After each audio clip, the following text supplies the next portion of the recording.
アニョンセヨココロです。皆様、新年明けましておめでとうございます。そしてお久しぶりです。やっとカフェのポップアップ期間が終わってちょっと落ち着いたので Vlog を編集し始めました。待っててくださった方々本当にありがとうございます。今回は2025年初渡韓ということで1泊2日の弾丸韓国に行ってきました。これもポップアップ期間中に行ったのでサクッとやりたいことを詰め込んだ旅になったんですけど、今回も最後まで楽しんで見ていただけたら嬉しいです。お気づきの方もいらっしゃるかと思いますが、南海電車の始発に乗って今回も7時40分発のピーチで韓国に向かいます。始発に乗ると第2ターミナルに着くのは6時15分ぐらいになります。早朝便なのでチェックインカウンター自体はそんなに混んでなかったんですけど、結構中に入ってからもなんやかんやコンビニとかに寄ってたりしたら時間がなくなってしまったので、不安な方は私の日帰りとかみたいな感じで空港に泊まるかタクシーか車で向かうかっていう感じになるかと思います。私は親戚の家から始発に乗ることができたんですけど、髪の毛とか化粧する時間があまりなかったので中に入ってから急いで準備をしました。今回も HIS でピーチを予約したんですけど、やっぱりめっちゃ安くて、この組み合わせが往復でクーポン使って1万3000円ぐらいだったんですよ。往復ですよ。やばくないですか？しかも20キロの荷物付きっていう。でも今回の旅は1泊2日だったので飛行機をね早く降りたかったんですよ。なので手荷物は預けず機内に持ち込めるサイズにして、中身もねちょっと液体物とかを減らして軽くして持っていきました。やっぱりみんな HIS おすすめです。日付は限られてるんですけどめっちゃ安い日がちょこちょこ出てます。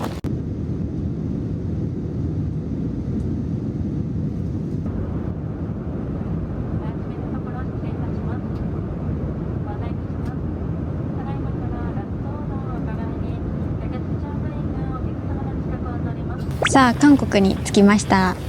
急いでても私は一般列車で行くんですけど、初めて見てくださった方のために説明すると、ソウル市内まで出れる方法は4つぐらいあるかな。3つ4つわかんないんですけど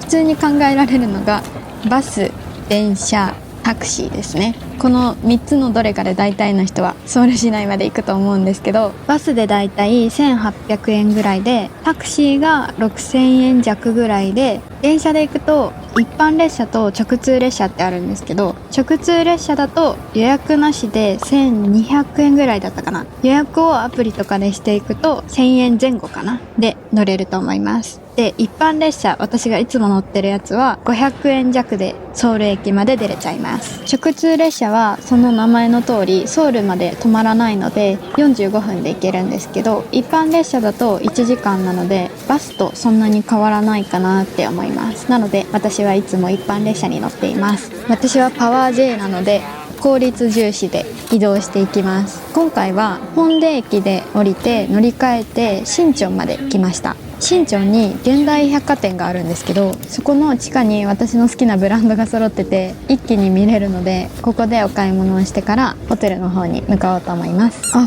ここにもハートティラミスがありました。これねめっちゃ美味しいんですよ。前の11泊だったかな、動画だったかな、前の動画でもね紹介してるんですけど、ここのティラミスめっちゃ美味しいんで、よかったら食べてみてください。量が多いんでインチョン空港の第2ターミナルにもできたらしいので、そこで買って日本に持って帰るっていうのもめっちゃありだなと思います。で、結局なんですけど買いたいものが全然なくてウィンドウショッピングだけになってしまいました。今回もカリスタホテルさんに泊まりました。あとドミトリーだったのでちょっと撮影ができなくてホテルの紹介はないんですけど、ミョンドンのど真ん中にあるホテルです。大使館前で両替を済ませてお昼ご飯を食べに行きます。結構前から気になってた韓国人の方にも大人気なジャージャー麺のお店なんですけど、韓国のねインフルエンサーさんが YouTube で紹介してて、そっからなんか知らないんですけどめっちゃバズって、いつも列が絶えないって言われてるお店で気になってて、なのにお店に着いた時全然並んでなくて、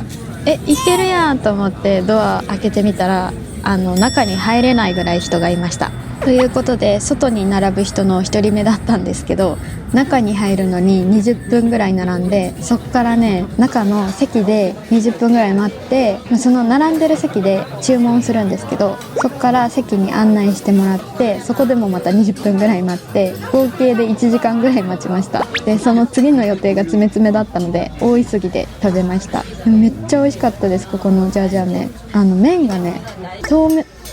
削麺になってるんですよ。私刀削麺みたいなもちもちの平たい麺が大好きなんでね、絶対食べたかったんですけど、本当にもっちもちでめっちゃ美味しかったです。ジャージャー麺と刀削麺ってこんなに合うねんなと思って食べてました。けど暑いし急いで食べなあかんからちょっと食べにくかったですね。海鮮がいっぱい入ってて、海鮮ジャージャー麺っていうやつなんですけど、出汁が効いてて、ジャージャー麺のソースに旨味がめちゃめちゃあって、普通なんか美味しくないとこで食べたらただ甘いだけじゃないですか。ここは海鮮出汁がめちゃめちゃ効いてて超美味しかったです。で小バローもめっちゃ有名なんですよ。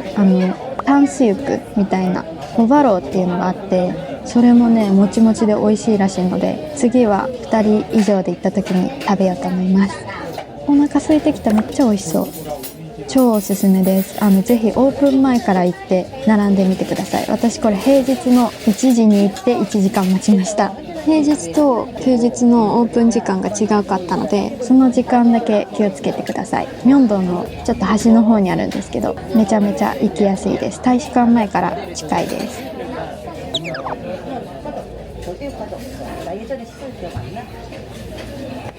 そして審査の方に移動してきました。今回は美容系を4件回りました。月に1回ね受けたい手術がたくさんあるので、そのために今回は渡韓しました。で審査駅に着いたらね、うんぬんなんじゃ広告がね目の前に出てきたんですけど、カンナムの方のねサイネージっていうんですか、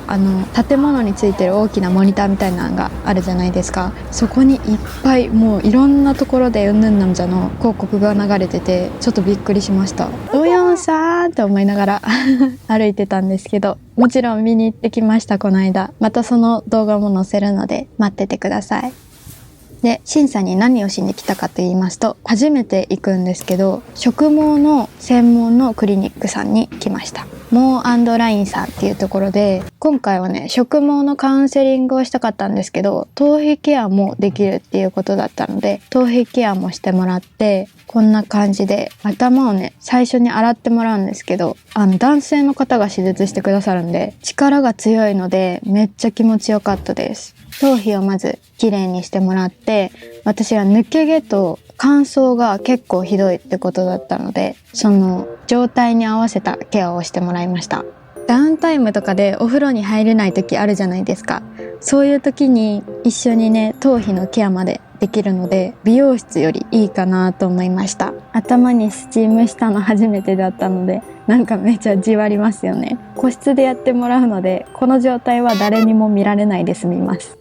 で私は追加で頭皮に PRP 注射とかボトックスっていうのを打ったんですけど、これは何に効果があるかというと、やっぱり抜け毛とかを予防してくれたり、薄毛のね治療になるみたいです。これだけでも結構発毛の効果があるみたいなんですけど、やっぱり私は広範囲でやりたいなと思ってるので、毛髪移植を来年にはできたらいいなっていう感じですね。その後全部終わってから自分で髪の毛を乾かして毛髪移植のカウンセリングもしてもらいました。毛髪移植のカウンセリング自体は先生のね技術とかが漏れてしまうとダメなので音声は取れてないです。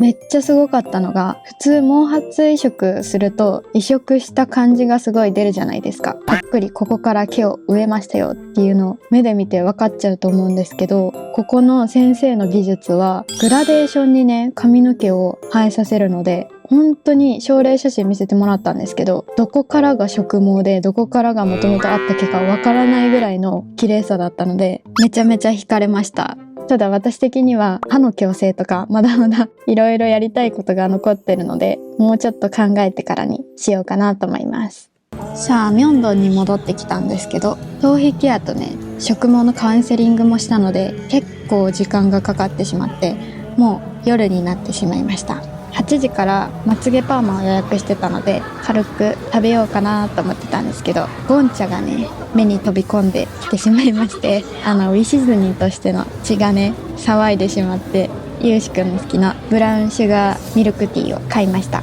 私日本で飲む時もブラウンシュガーミルクティー頼むんですけど、なんかタピオカ屋さんって普通大きな鍋みたいなところでタピオカをグツグツ煮てるじゃないですか。私が見てしまっただけなのかもしれないんですけど、このミョンドン店のゴンチャは目の前でタピオカをレンチンしてまして、えってなって飲んでみたら結構芯が残っていたっていうか、あんまり美味しくなかったです。日本と全然違うんかな、その店舗だけなんかな。ということでマツパに来ました。今回もトップブローさんで受けてきます。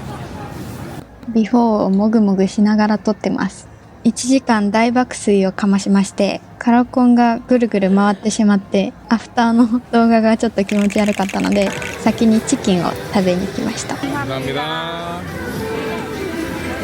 じゃーん、こんな感じです。めっちゃ安いんですけど、めちゃめちゃ綺麗に揚げてもらいます。今回右目がねだいぶ抜けちゃってたので前ほどは上がらなかったんですけど、綺麗にしてもらいました。ミョンドンの屋台飯は結構高いんですけど、でもねここのタッカンジョンは美味しかったです。昔大使館の近くら辺にタッカンジョンのお店あったと思うんですけど、そこの結構好きだったんですけど潰れちゃってもう見当たらないですね。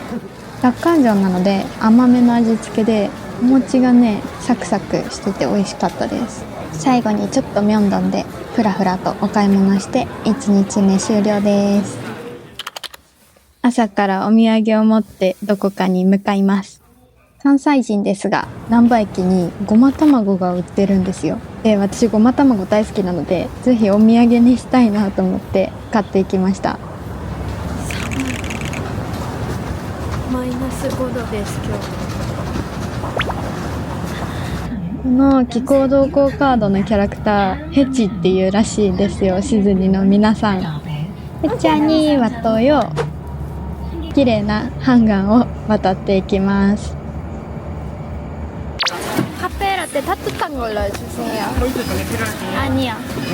ここから私のおすすめなんですけど、カンナムの地下街がこんな感じでね休憩場所みたいなのがあって、コーヒーショップとトッポッキとかが食べられるお店が集結してるところがあるんですけど、朝早い美容の時はそこで私は朝ごはんを食べるようにしてます。クリニックをはしごとかするときにちょっと時間があるけどでもお店入ってご飯食べる時間はないって時とかにもおすすめの休憩場所です。今回はアメリカーノが150円のコンポーズコーヒーでカフェラテを買って日本から持ってきたパンを食べました。気づいてた方もいらっしゃるかと思いますが、行きしの飛行機で匂わせてたカスカードのパンです。難波通ったら買っちゃいますよね。ここの塩パン本当に美味しいんで皆さんよかったら食べてみてください。重い系のチョコパンとかもめっちゃ美味しいです。さあ1軒目のクリニックに向かいます。これが今の肌のビフォーの状態ですね。カメラのね補正機能がちょっとついてるのであんまりはっきりわからないんですけど、ほくろを除去した後が色素沈着でシミみたいになってるんですよ。それに私トーニングを5回ぐらい受けて、あとねほくろのレーザーももう10回以上受けてるんですけど全然消えなくて、なので今回は去年の夏頃に腕のほくろを除去してもらった自由クリニックにまた行ってきました。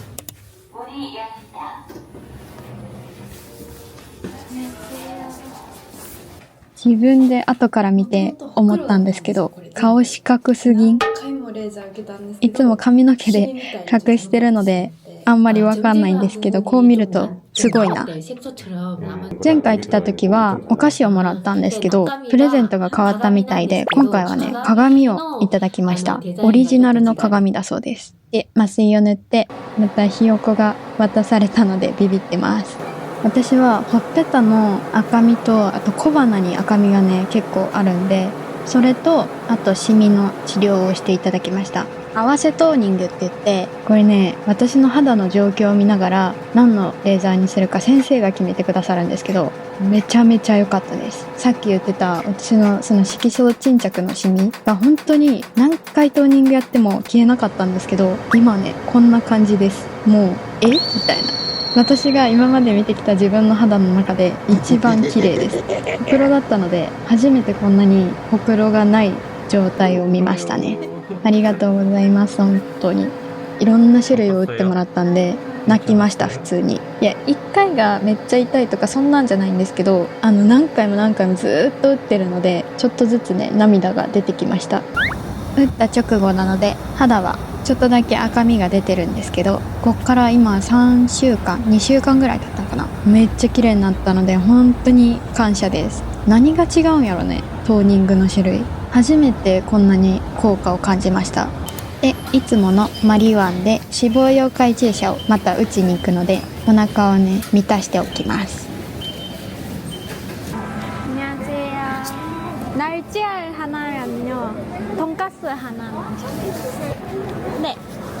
あんまりねお腹は空いてなかったので、一応隣でキンパを買っておでんのスープをもらって食べました。ここのおでんのスープめっちゃ美味しいし、キンパもねめっちゃ美味しいんですよ。1個150円ぐらい、1500ウォンぐらいから買えるんで、よかったら行ってみてください。ここは審査で美容クリニックに行くときにおすすめの場所です。ただ立って食べないといけないので、こんな感じでね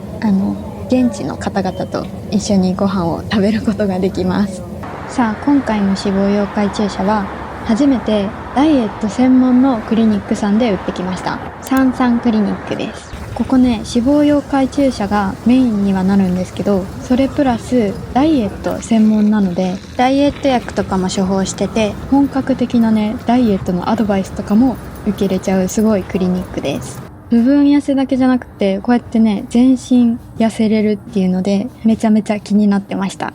アメリカーノじゃなくてカフェラテを持って侵入していきます。ここすごいのが、日本語の通訳さんがつきっきりで最初から最後まで注射を打つところまで全部ついてきてくださって、めちゃめちゃ安心できました。で、ダイエットクリニックで3階建てだったかな、すごい規模感なんですよ。で、どんどん韓国人のお客さんがひっきりなしに入ってきました。めっちゃ人気なクリニックさんだったんですけど、院内での撮影が全然できなかったので TikTok の動画と写真を用いて説明すると、手術を受ける前に検査をするんですけど、エコー検査とインバディと 3D スキャナーの3種類で今自分にどれだけの脂肪がついているかっていうのが分かるようになってます。サンサンクリニックの脂肪溶解注射は MPL 注射っていうんですけど、これがめっちゃ痛いんですけど、私が今まで受けてきた脂肪溶解注射の中でほんまに一番効きました。食事の指導をしてもらってから注射の効果を見たかったのでまだ飲んではいないんですけど、ダイエット薬も処方してもらいました。で、その MPL 注射の結果がこんな感じです。今回受けたのは太ももの付け根の内側と、あとお尻下と下腹に3箇所受けたんですけど、ステロイドも PPC も入ってなくて、これだけの効果が出たんで超感動しました。しかもここの薬剤ちょっとすごくて、打ってからすぐ何回もお手洗いに行くことが全然なくて、もちろん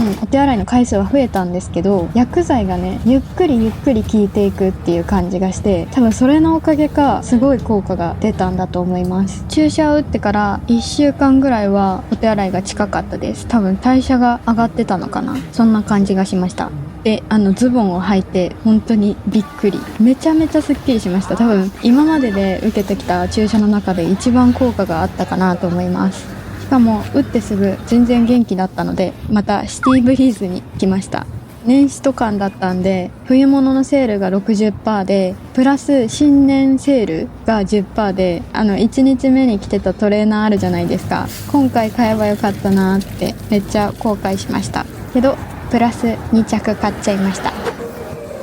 この後は予約してた、いつも皆さんに聞かれるカラコンを取りに行きました。レンブリーのね一番大きい1ヶ月のレンズなんですけど、韓国ではこうやってメガネ屋さんに予約して届けてもらって受け取りに行くっていう感じじゃないとまだ買えなくて、でも去年の年末ぐらいからかな、日本でも通販で販売始まってるみたいなんで、よかったら調べてみてください。もう本当にこの動画でずっとつけてるレンズなんですけど、めっちゃ可愛いんですよ。アプリがなくても盛れるっていう水光レンズで、レンズがねぐるぐる回らない作りになってるんで、松パした時みたいに寝転がったら回っちゃうんですけど、重力でちゃんと下に水光部分が来るようになってるので、本当におすすめのレンズです。